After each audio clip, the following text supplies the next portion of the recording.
Hola, sean bienvenidos a nuestro programa Ministerios de Fe. Quien les habla es el pastor Marcelo Parrelia. Y hoy estamos con un invitado especial desde México y es nuestro amigo el pastor Rubén Alcántara. Él nos va a contar acerca de su vida y de su ministerio. Sea bienvenido, pastor Rubén. Dios le bendiga. Gracias por estar aquí. Muchas gracias, pastor Marcelo. Es un gusto saludarles, un gusto saludar a todos nuestros hermanos y a todos aquellos que nos escuchan y que nos ven. Gracias por esta oportunidad de permitirme compartir cómo el Señor llegó a mi vida. Espero que sea de bendición para todos.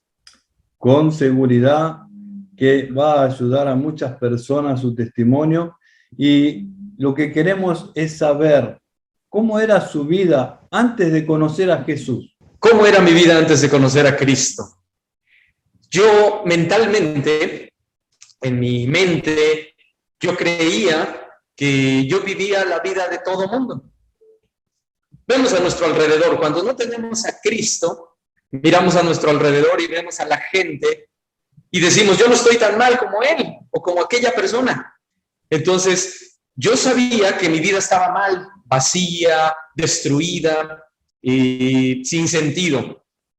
Pero yo vivía de esa manera. Yo recuerdo que en mi trabajo secular, antes de que yo me convirtiera a Cristo y antes de servirle a Cristo como pastor, mi trabajo era entrar a las 6 de la mañana. Todas las mañanas, de lunes a sábado, era entrar a las 6 de la mañana. En consecuencia, yo me levantaba a las 5 de la mañana todos los días. Tenía yo a mi esposa, a mis 2 hijos pequeños, y cada mañana a las 5 de la mañana yo me sentaba a un oscuro, al borde de la cama, yo me sentaba y yo decía, ¿para qué vivo?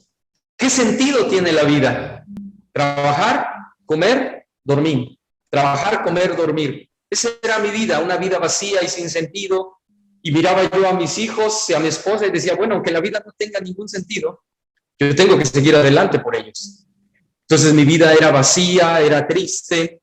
Aparte de todo esto, yo me crié en una familia disfuncional, una familia llena de dolor, de humillaciones, de pobreza, tanto emocional, psicológica como académica, una pobreza muy, muy profunda. Aparte de eso, bueno, mi padre fue un hombre alcohólico, golpeador, golpeaba a mi madre, nos golpeaba a nosotros, aunque en su trabajo él ganaba buen dinero, ganaba bien, él no nos sostenía. Quien nos sostenía era mi mamá trabajando en casas como empleada doméstica. Entonces, bueno, pues muchos problemas, muchos traumas debido a la violencia familiar que sufrimos. Entonces yo crezco con un trauma muy, muy fuerte, con un corazón vacío, con un corazón destrozado, con un corazón lleno de odio, odiando a mi padre, odiando a mi madre, porque mi madre, aunque procuró suplir lo que mi padre no nos dio en todos los aspectos, mi madre se convirtió en una madre sobreprotectora, en una madre que trataba de dirigir nuestras vidas. Entonces yo crecí con ese trauma, con ese odio hacia mis padres, un odio muy profundo hacia ellos, deseando que murieran. Yo de niño, desde muy niño, tendría yo 7, 8 años, cuando llegó por primera vez a mi mente, y esto es la primera vez que lo digo públicamente, me lo he guardado muchos años, aunque ya perdoné a mis padres por la gloria de Cristo. Yo de niño, muy niño, 7, 8 años, yo pensaba, el día que mis padres mueran, yo voy a ser feliz. Así de terrible era mi vida familiar, la vida familiar que vivimos con mis 3 hermanos. Yo decía, el día que mis padres mueran, y yo anhelaba que mis padres murieran. Yo anhelaba que mis padres murieran porque yo pensaba desde muy pequeño que cuando ellos ya no estuvieran, porque ellos eran la causa de mi desgracia, de mi infelicidad, el día que ellos murieran yo iba a ser feliz. No sucedió, desde luego no sucedió, ¿sí? Entonces llego a la adolescencia, criado en una familia sin costumbres religiosas realmente. Mi familia no era apegada a ninguna religión. Con el paso de los años, mi madre posteriormente se apega mucho a la religión católica, pero nosotros no, de niños nos llevaban a, pues, a los servicios religiosos de la religión tradicional, pues una vez al año. Así hicimos los rituales propios de esa religión, pues por costumbre, pero nosotros vivimos realmente sin una religión. Entonces mi vida era vacía, a pesar de que tenía yo a mis hijos ya, a mi edad de 30 años conozco a Cristo, pero antes de eso, pues mi vida era vacía, era triste, llena de traumas. Traté de encontrar la solución a mis traumas en la psicología, en la psiquiatría, en las drogas, en el alcoholismo. Nunca me volví una persona apegada a los vicios o dependiente de alguna sustancia, no. Pero ocasionalmente probaba yo alguna droga, ocasionalmente bebía yo alcohol. Pero no paliaban de ninguna manera mis... ¿Realmente estabas bebiendo? ¿Cómo ibas a las fiestas? ¿Bebías? ¿Cómo hace todas las personas normal? Pero... una bebida ocasional para convivir con los amigos o con la familia. Pero yo no caí en los vicios. ¿Por qué? Porque yo consideré en mi niñez y en mi adolescencia que la raíz de los sufrimientos que yo como niño y mis hermanos vivimos fue el alcoholismo de mi padre. Entonces yo decidí que ese sufrimiento causado por un vicio, yo no lo iba a repetir con mis hijos. Entonces por eso yo no me permití caer en un vicio. Sin embargo, con todos los traumas y los sufrimientos y el odio y el corazón putrefacto que yo tenía que sacarlo de alguna manera. Como le dije, pues con el psicólogo, con el psiquiatra no rindieron ningún fruto. Meditación trascendental tampoco rindieron ningún fruto. Grupos de autoayuda tampoco me sirvieron de nada. Yo seguía con un corazón vacío, putrefacto, lleno de odio, de amargura y de traumas. Entonces, desde jovencito comencé a sacar todo eso, toda esa ira que tenía yo tan profunda, la comencé a sacar a través del deporte. El fútbol, soccer, como le llaman acá en Norteamérica, el fútbol americano. En mi adolescencia jugué fútbol americano, que es un deporte muy violento. Entonces esa violencia me permitía sacar, en los golpes propios del fútbol americano, me permitía sacar ese odio, esa amargura y ese rencor. Entonces, cuando yo soy joven, entre 15 a 25, 30 años, pues mi forma de sacar esa amargura, ese odio y ese rencor que yo tenía fue a través del deporte. Yo recuerdo muy claramente un querido amigo, que él no es cristiano, él es de mi edad y él compañero de trabajo también y compañero del deporte, de jugar fútbol los fines de semana en el llano. Y él me decía, él es soltero hasta la fecha, él es de mi edad, y él me decía, yo te envidio, amigo. Yo le dije, ¿por qué? Dice, porque tú debes ser muy feliz. Dije, no, yo no soy feliz. ¿Cómo que no eres feliz? Tenemos un buen trabajo, nos va bien económicamente, la gente te admira porque pues en el deporte, en el fútbol, en el llano, pues yo sobresalía un poco. Entonces me decían, la gente te admira porque sobresales en el deporte y tienes una linda esposa y tienes unos lindos hijos, tú debes ser muy feliz. Le dije, yo no soy feliz, amigo. Al contrario, yo soy muy infeliz.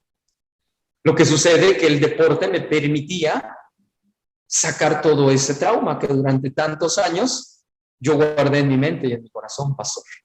Muchos años yo guardé eso, traté de sacarlo de muchas maneras, con el trabajo, con el dinero, y con el deporte, con muchas cosas, pero realmente nunca pude encontrar la sanidad de mi corazón, jamás. Y algo muy claro y muy concreto es que pues Dios no formaba parte de la ecuación.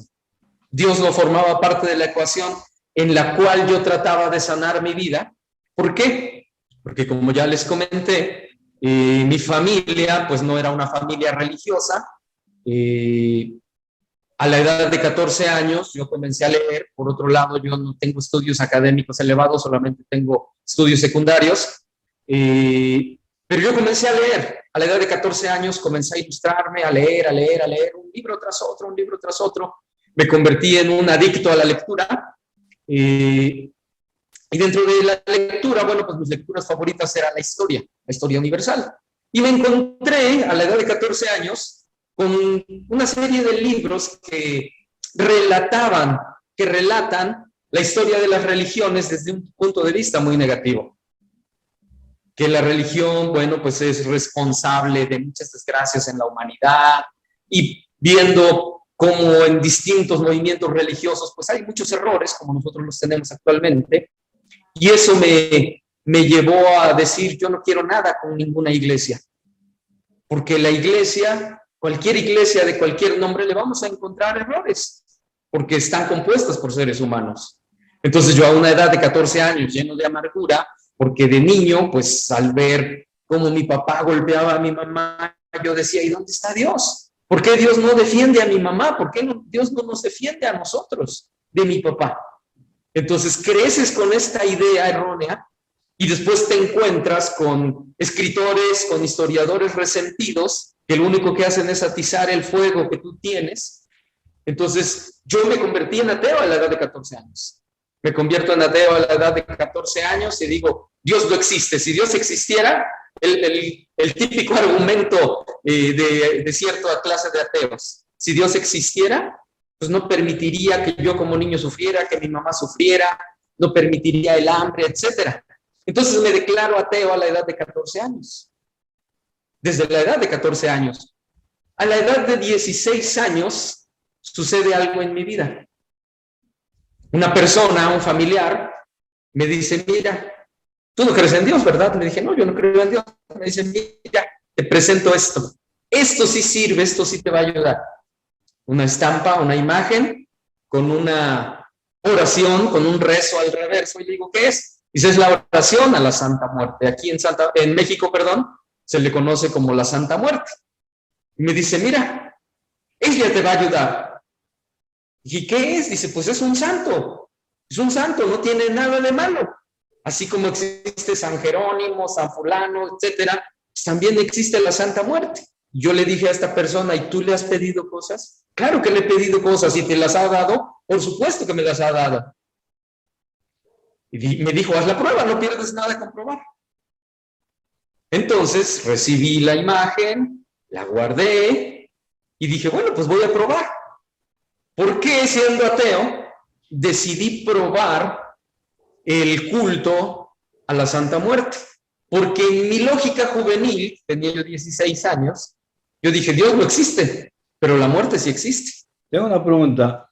¿Cómo es un culto Dígame. a la Santa Muerte? ¿Cómo es un culto a esa entidad? El culto a la Santa Muerte en México es muy parecido a la misa católica, con la diferencia de que a quien se le rinde ese culto y esa adoración es a la Santa Muerte. La preside un sacerdote, hay un pequeño templo, se reúnen los fieles, hacen rezos, tienen por ahí, yo desconozco de dónde surgen, tienen por ahí alguna literatura, algunos libros del cual toman algunos rezos para pedir, que yo entiendo el día de hoy, que son adaptaciones de los rezos católicos para pedirle a la muerte. Entonces, el culto a la muerte en México es una copia casi exacta de la misa católica, con la diferencia de que en los altares no está la cruz, en los altares católicos está la cruz, en los altares a la Santa Muerte pues está la imagen de la muerte, llamada aquí la Niña Blanca también. Entonces, yo, aunque asistí solo una vez a un culto, yo hice mi culto personal a la Santa Muerte. Yo hice mi culto, tomé la imagen, tomé la estampita, vi la oración, el rezo, y dije, ¿qué le voy a pedir? Dije, bueno, pues me dijeron que le pida cualquier cosa. A mí me gusta aquella chica, adolescente de 16 años, le voy a pedir a la Santa Muerte, si de veras existe, que haga que esa chica sea mi novia. Hice el rezo, porque me dijeron que debía hacerlo todos los días a las 9 de la mañana durante 14 días, y efectivamente a los 14 días la chica se convierte en mi novia. La chica se convierte en mi novia y digo, wow, y sin ningún esfuerzo de mi parte de buscarla, simplemente las cosas se dieron así como por un milagro. Yo hice que es un milagro que viene de las tinieblas.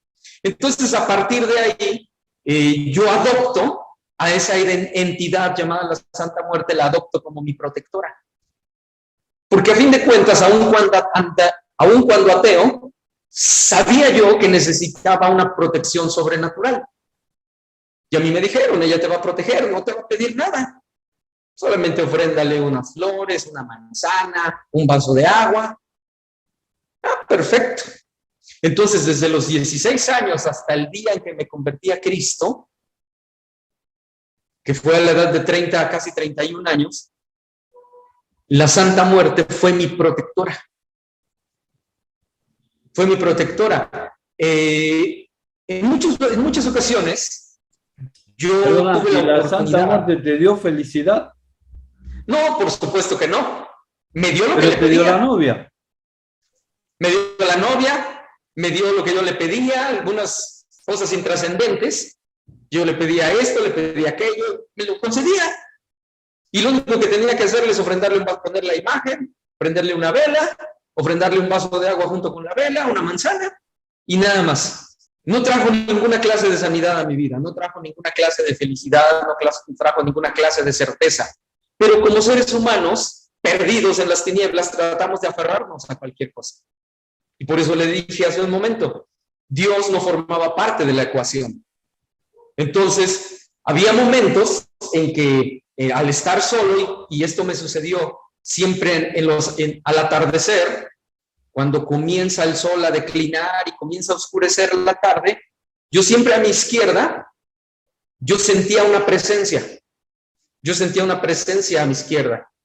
Y yo volteaba, miraba hacia mi izquierda, y yo veía un ser así bajito, yo soy bajito, mido solamente unos 58, y yo a mi lado, a mi izquierda, veía yo un ser más bajito que yo, aproximadamente unos 50, envuelto totalmente en una túnica. Yo no le veía el rostro, y yo sabía que era la muerte. Yo decía, aquí está mi protectora. Yo la vi muchas veces, y era siempre al atardecer, y cuando yo miraba esta visión, siempre se recrudecían en mí los traumas, las tristezas, las amarguras, los odios, pero yo no lo lograba ver, no lo lograba asimilar, porque pues estaba yo en tinieblas. ¿En qué momento renuncio a la Santa Muerte? Cuando finalmente Cristo llega a mi vida. ¿Y cómo llegó a tu vida Cristo? ¿Cómo llegó Cristo a mi vida? Es una historia de toda mi vida. Cristo en mí, aunque yo reconocí a Jesucristo como mi Señor y mi Salvador, el 14 de diciembre del año 2001, próximamente voy a cumplir 20 años de haber reconocido a Cristo como mi Salvador y mi Señor. Cristo formó parte de la historia de toda mi vida. ¿Por qué? Porque uno de los recuerdos más antiguos que yo tengo es a la edad de 4 o 5 años, cuando un lunes por la mañana mi mamá me estaba preparando para llevarme al jardín de infantes, que aquí en México los niños asisten al jardín de infantes entre los 4 y los 6 años, entonces yo calculo que tendría yo entre 4 y 5 años. Recuerdo que mi mamá me baña lunes por la mañana, me saca de la ducha, me saca de la ducha, me lleva a la cama, y mi abuela, que vivía con nosotros, me toma y le dice a su mamá, mi abuela materna, le dice, mami, por favor, viste al niño para llevarlo al jardín. Mi abuela me empieza a acicalar, a poner mi ropa de lunes para los actos cívicos. Aquí en México se hacen los actos cívicos en las escuelas cada lunes. Me empieza a vestir con mi ropa blanca. Y recuerdo claramente que mi abuelita materna me dice, mi vida, si alguna vez tienes miedo, solamente di, la sangre de Cristo tiene poder. Ese es uno de mis recuerdos más antiguos, si no es que el más antiguo. Mi abuelita diciéndome, mijito, mi vida, si alguna vez tienes miedo, simplemente di, la sangre de Cristo tiene poder. Resulta que mi abuela fue cristiana. En medio de una familia que no practicó ninguna religión, mi abuela era cristiana. ¿Qué sucedió? Mi abuela le entregó su vida a Cristo de muy joven, de jovencita, de adolescente, pero resulta que pues mi abuela conoce a mi abuelo, que si usted me pregunta, mi abuelo fue un macho mexicano con todas las letras, mujeriego, no parrandero, pero mujeriego, muchos hijos, adinerado, mujeres y mujeres y mujeres, se enamora de mi abuelo, comienzan a vivir, se caen juntos, se casan, y pues mi abuelo en todo su machismo le prohíbe a mi abuela congregarse y seguir su vida como cristiana. Cuando finalmente mi abuelo abandona a mi abuela por otra mujer, pues mi abuela retorna a su iglesia, a su fe en Cristo. Pero para ese momento, pues sus hijos, mi mamá y mi tío, ya eran mayores, habían sido educados por mi abuelo como católicos. Entonces, mi abuela, durante muchos años, siendo analfabeta, mi abuela no sabía leer y escribir, sola se congregaba. Cada domingo yo recuerdo que ella nos decía, me voy al templo, me voy a la casa de oración. Nosotros siendo niños, no nos interesaba. Entonces, mi abuela a lo largo de los años, ella siempre me decía, mi amor, acepta a Cristo. Mi amor, Cristo te ama. Mi amor, acompáñame al templo. Y como le repito, mi abuela era analfabeta, yo le decía, ay, abuelita, a ti ya te lavaron la cabeza. A ti ya te lavaron el cerebro, ya te tienen engañada, como eres analfabeta y eres ignorante, abuelita, pues ya te lavaron el cerebro. Eso del evangelio, eso de la iglesia cristiana, de los aleluyas, es para ignorantes. Y fueron años que mi abuela me habló de Cristo, me habló de Cristo, me habló de Cristo. A lo largo de mi vida, yo calculo que antes de entregarme a Cristo a la edad de 30, casi 31 años, hubo alrededor de 200 personas que me predicaron cara a cara el Evangelio de Cristo. Alrededor de 200 personas. Como les dije hace un momento, pues yo no tengo estudios académicos, yo no tengo un grado universitario, pero sí leí mucho leí de muchos temas, historia, psicología, parapsicología, psiquiatría, leí mucho. Entonces, cuando se acercaba a mí, yo ateo, adorador de la muerte, se me acercaba un creyente con su Biblia en la mano, con su folleta en la mano, por lo general terminaban avergonzados. Yo los avergonzaba. Me encantaba a mí como ateo avergonzar a los creyentes que se me acercaban. Yo les preguntaba de su Dios, de la Biblia, y no sabían responder. Hoy como pastor trato de preparar a la congregación para responder a esa clase de cuestionamientos. Porque yo, como ateo, avergoncé a muchísimos creyentes que se me acercaban y me predicaban el evangelio, pero como no tenían una preparación un poco profunda, pues terminaban avergonzados. Finalmente, mi abuela muere y mi abuela siempre hablándome de Cristo, hablándome de Cristo. Mi abuela cae en cama víctima del cáncer, estuvo 15 días hospitalizada, le detectaron el cáncer ya muy avanzado. Cuando ella cae en el hospital, fue un gran remordimiento para mí, porque ella fue mi segunda mamá.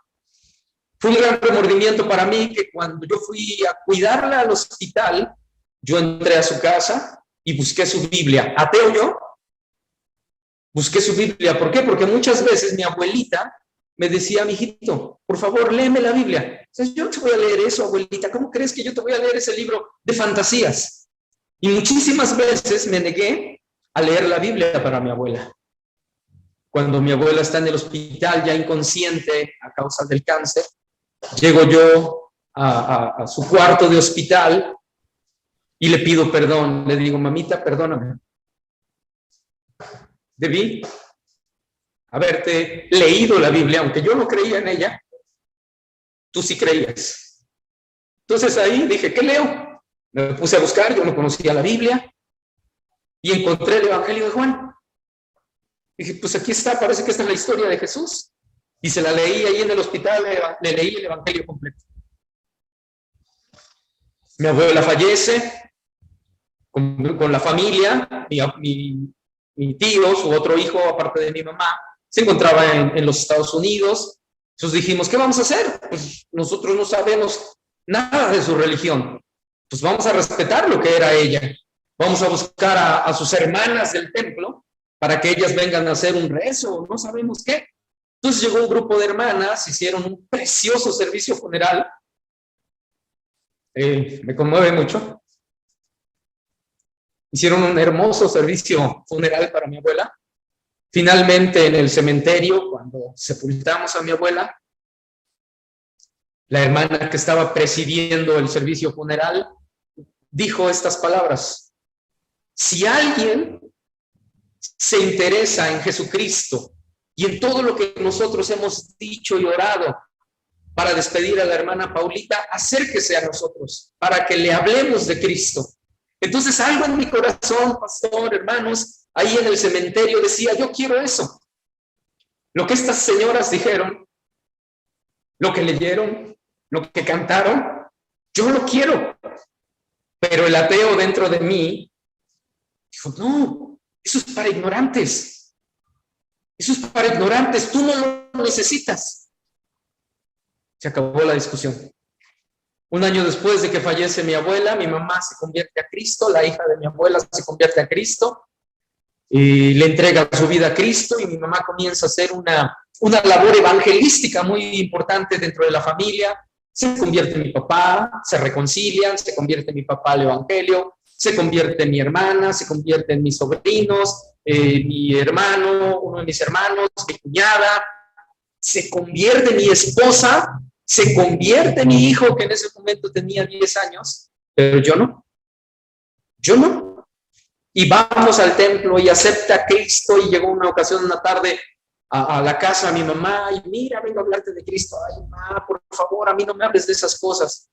No, recibe a Cristo. Bueno, pues a ver, recibo a Cristo.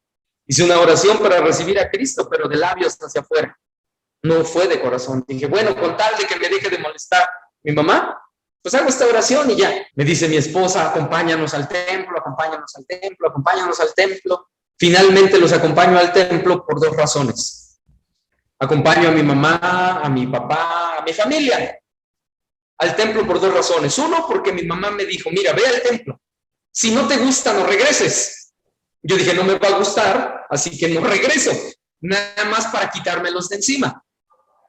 Número 2, segunda razón por la que yo asistí al templo fue porque mi hijo de 10 años me suplicó y me dijo: papá, por favor, ve con nosotros al templo, recibe a Cristo, papá. Y dije: bueno, pues mi hijo me lo pide, voy al templo.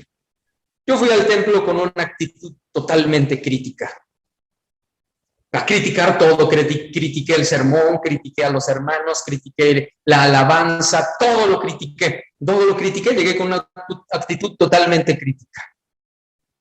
Y así estuve, me obligaron a seguir yendo cada domingo, y para mí era muy doloroso. ¿Por qué? Porque yo estaba acostumbrado al fútbol de llano de fin de semana. Yo decía: no puedo dejar el fútbol por ir a la iglesia. Y pues mis amigos me conocían: oye, ¿cómo que estás lleno de los aleluyas y ya no vienes al fútbol?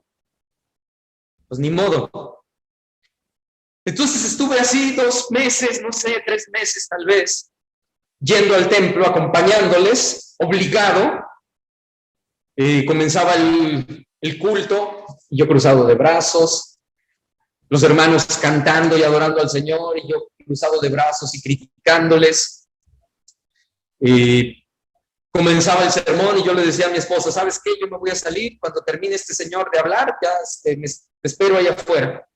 Así estuve varios meses, 2 o 3 meses, hasta que finalmente un día, por alguna razón que nunca comprendí, me quedé al sermón completo. Y el sermón estuvo basado en 2 Corintios 5:17. Que dice: de modo que si alguno está en Cristo, nueva criatura es. Las cosas viejas pasaron, he aquí, todas son hechas nuevas. Hizo el pastor una exposición preciosa de ese pasaje. Cuando finalmente termina el sermón, hace el llamado, el pastor dice: quien quiera entregarle su vida a Cristo, pase, vamos a orar por ustedes. Yo dije: yo no voy a pasar. Comenzaron a pasar algunos, y que yo no voy a pasar. Me crucé de brazos allí y comencé a observar cómo el pastor oraba por aquellos que se acercaron, que acudieron al llamado. Y yo estaba así, cruzado de brazos, el pastor orando. Para esto el copastor estaba detrás de mí, a mis espaldas. Y en ese momento, hermanos, pastor Marcelo, yo le hice un reto a Jesucristo.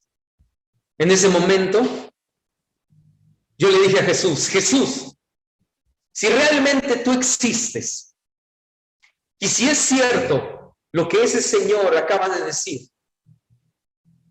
que tú cambias vidas, que tú nos das una segunda oportunidad, que tú borras el pasado, si es cierto que tú existes y es cierto todo eso, yo quiero que tú lo hagas en mí.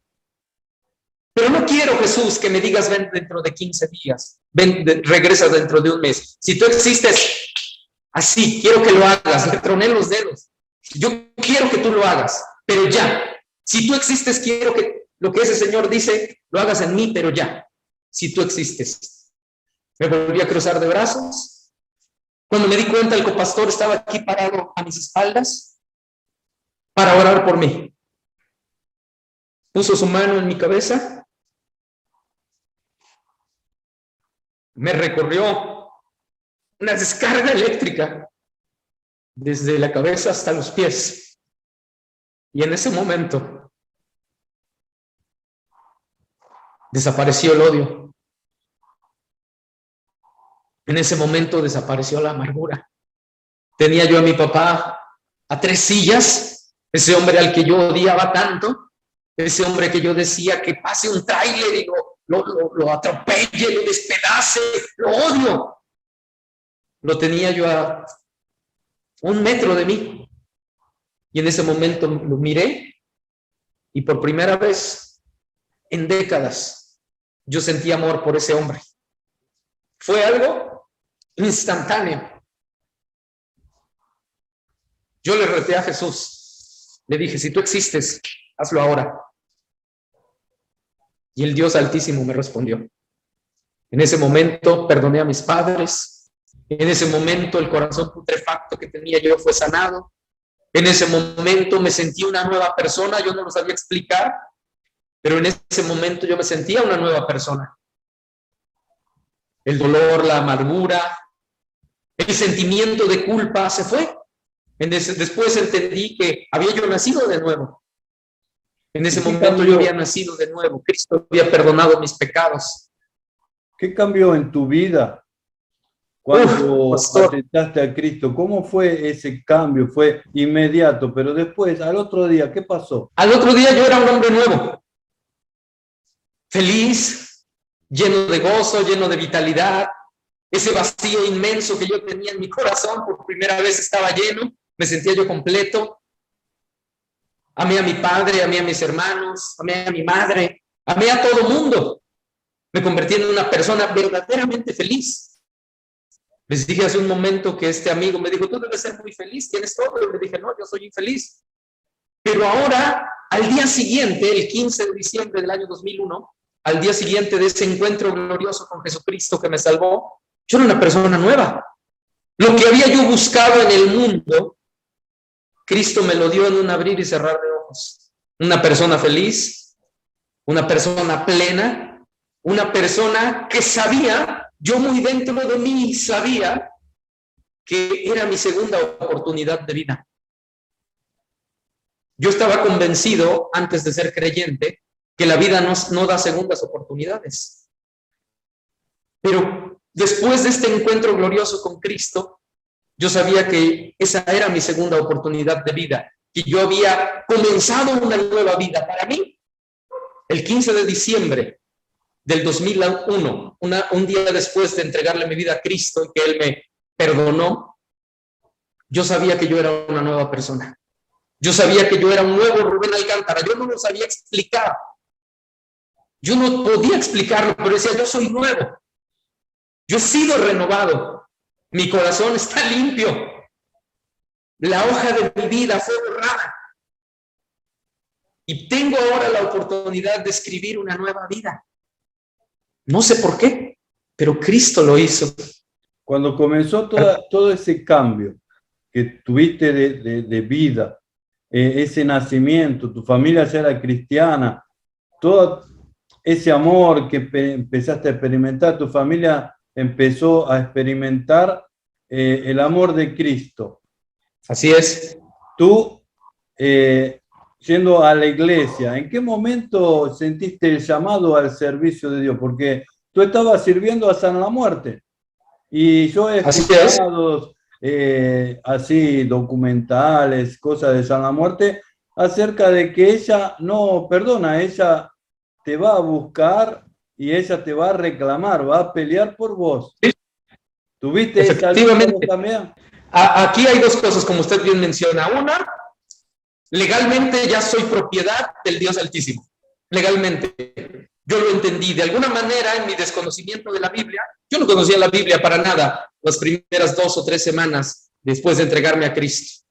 Pero en algún momento yo entendí, yo dije, ahora yo le pertenezco a Cristo. Mi vida ya no le pertenece a nadie, mi pasado ya no le pertenece a nadie, mi futuro ya no le pertenece a nadie. Ahora el que me protege es Jesucristo. Yo traía un enorme colgante de la Santa Muerte, traía yo mi estampa de la Santa Muerte. Entonces, a los 4 o 5 días de haberle entregado mi vida a Cristo, yo dije, ya no necesito esto, ya no necesito a la muerte. Saqué la estampa, la rompí, la eché al inodoro, al váter, se fue allí los trozos de estampa, me quité el colgante de la Santa Muerte y lo miré y le dije, ya no te pertenezco, ya no te necesito. Lo metí junto con la cadena en una bolsa negra y lo arrojé, lo rompí, lo golpeé y lo arrojé a la basura. Y simplemente dije, ya no te pertenezco, ya no te necesito, muerte, porque ahora mi vida ha cambiado, porque Cristo vive en mí. Número 1. Número 2, a los pocos días, no recuerdo cuántos días, pero fueron muy pocos, después de ese encuentro glorioso con Jesucristo, yo me sentía tan nuevo, tan feliz, tan renovado, que orando, yo le dije a Jesucristo, le dije, Señor, yo no te puedo pagar. ¿Con qué te voy a pagar si todo es tuyo? No puedo pagarte lo que hiciste por mí. Busqué la solución décadas y no la encontré en ningún lado y tú en un instante lo hiciste, Jesús. Yo sé que no te puedo pagar, pero dime, ¿qué quieres que yo haga? ¿Cómo puedo yo devolverte lo que tú hiciste por mí? Yo me ofrecí voluntariamente a servirle a Cristo por alguna razón en mi corazón. Días después le volví a repetir la misma oración y escuché una voz que me dijo, quiero que le digas a la gente lo que yo hice por ti. Porque así como tú sufrías, hay mucha gente que sufre por su pasado, por sus traumas. Y quiero que la gente sepa lo que yo hice en ti. Y que así como te sané y te liberé a ti, los puedo liberar a ellos. ¿Está bien, Señor?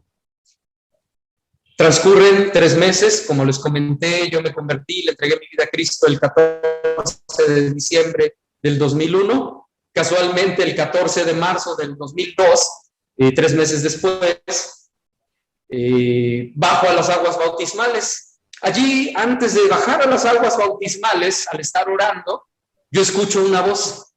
Estamos orando, los hermanos que íbamos a bajar a las aguas bautismales, estamos orando tomados de las manos con el pastor, cuando escuché una voz, nuevamente la misma voz que me dice, te he llamado a que me sirvas. Te he llamado a que me sirvas. 2 veces. Terminamos de orar y le dije al pastor, quiero decir algo. Y el pastor me miró y me dijo, no lo digas. Eso es entre tú y Dios. Lo que Dios te está pidiendo, eso es entre tú y Él. Ya lo platicaremos posteriormente. Bajé a las aguas bautismales con ese convencimiento de que Dios me había llamado a servirle. Él me lo dijo, lo escuché. Finalmente platico con el pastor una semana después de bajar a las aguas bautismales y me dijo, sí, Dios quiere que seas pastor. Seguí en un proceso de oración y el Señor me dijo, tú me vas a servir llevando sanidad como tú la recibiste a aquellos que la necesitan. Y el día de hoy, mi ministerio pastoral y esta pequeña congregación que el Señor me ha permitido pastorear está basado en 2 de Corintios capítulo 5, versículo 17. De modo que si alguno está en Cristo, nueva criatura es. Las cosas viejas pasaron y aquí todas son hechas nuevas. El Señor me ha permitido ayudar a mucha gente, llevarlos a los pies de Cristo para sanar su pasado, para sanar sus heridas, para traer reconciliación familiar, para superar traumas. Lo que el Señor hizo en mí, Él me ha permitido en estos 16 años de pastorado compartirlo con otros, que otros han recibido. Bendito sea el nombre de Jesucristo. La misma sanidad, el mismo perdón y la misma liberación que yo recibí aquel 14 de diciembre del 2001. Mucha gente, gloria al Señor, lo ha recibido aquí. Ese es el llamado, eso es lo que Dios me ha llamado a hacer.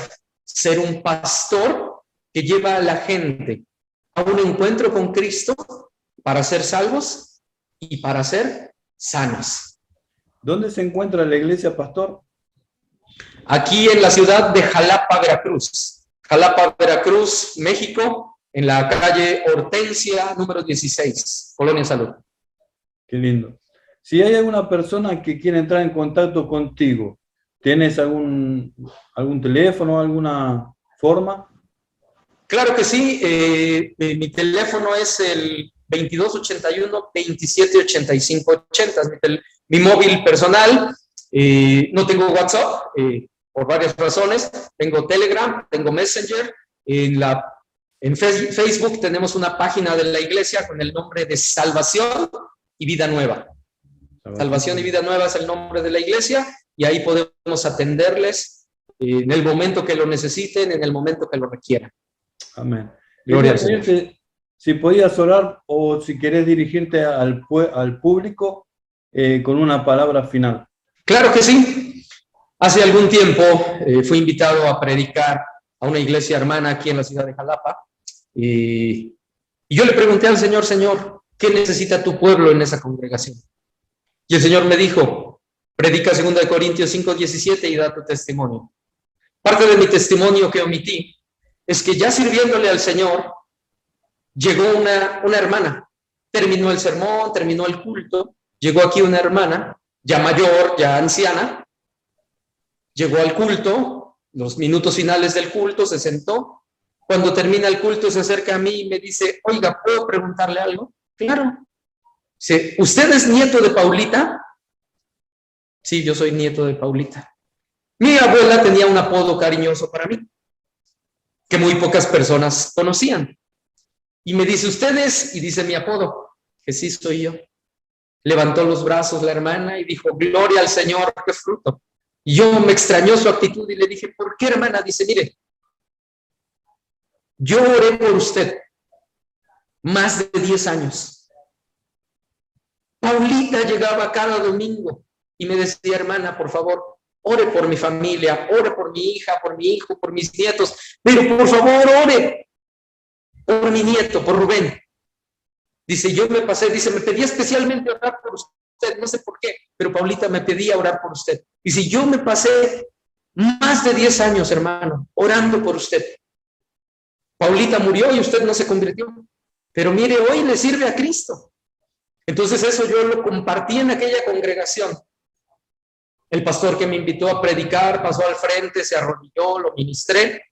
Cuando terminó todo, me abrazó, cuando terminó el servicio me abrazó y me dijo, hoy Dios me habló.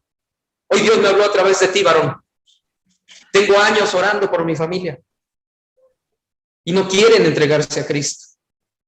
Pero tú dices que tu abuelita, desde que tenías 4 años hasta el día que ella murió, no dejó de poner tu vida en las manos de Cristo. Ya no te vio convertido, pero sembró la semilla. Y hoy yo les puedo decir, hermanos, no se desanimen, sigan orando, sigan creyendo la promesa. Hechos 16:31, Pablo le dice al carcelero, cree en el Señor Jesucristo y serás salvo tú y toda tu casa. Y a veces se nos olvida esa promesa. Nuestra familia es dura, nuestra familia no quiere rendirse a Cristo. Y nos desanimamos y dejamos de creer la promesa y dejamos de insistir. Hermanos, insistan. Si esta piedra, yo era ateo, yo era adorador de la Santa Muerte, yo avergonzaba a los cristianos. Caí rendido a los pies de Cristo porque una viejecita le creyó a Cristo. Ella declaró por fe que su nieto le iba a entregar su vida a Cristo y le iba a servir. Ya no lo vio, pero dejó la semilla sembrada. Hermano, créale a Cristo, siembre la semilla. Cristo obrará, Cristo hará. El Espíritu Santo convencerá a su familia, a sus amigos. No deje de orar, siga creyendo y verá la gloria de Dios y verá el cumplimiento de la promesa de Cristo. Cree en mí, dice Jesús, y serás salvo tú y toda tu casa. Yo, hermanos, soy prueba de ello. Que el Señor les bendiga. Amén. Muchas gracias, pastor, por tus palabras. Muchas gracias por tu tiempo, por haber estado aquí con nosotros. Tú nos has honrado con tu presencia y con tu testimonio. Has edificado a muchas vidas. Muchas personas que están atrapadas en ese culto de San la Muerte, personas que van a buscar una respuesta a un lugar donde no hay respuesta. Querido amigo, amiga que nos estás escuchando, quiero pedirte que te dejes usar por Dios. Dios quiere usar tu vida. ¿Cómo, pastor, puedo usar mi vida, Dios? De esta manera. Comparte en tus redes sociales este video, este testimonio. Hay mucha gente que necesita escucharlo, porque Dios quiere obrar en su vida, quiere libertarlo. Dios tiene cosas más grandes que un deseo tuyo que está en tu corazón, una novia, un auto o un trabajo. Dios tiene cosas más grandes para tu vida. Jeremías 33:3 dice, clama a mí y yo te responderé. Listo. Ya Amén. Él cumple tu corazón, lo que está en tu corazón. Pero Él también dice, y te enseñaré cosas grandes y ocultas que tú no conoces. Dios es ilimitado, Dios. No limites a Dios con tus pensamientos. Por eso quiero agradecer una vez más a usted, pastor, por su presencia y nos despedimos hasta el próximo video. Dios los bendiga. Que el Señor les bendiga. Hasta la próxima.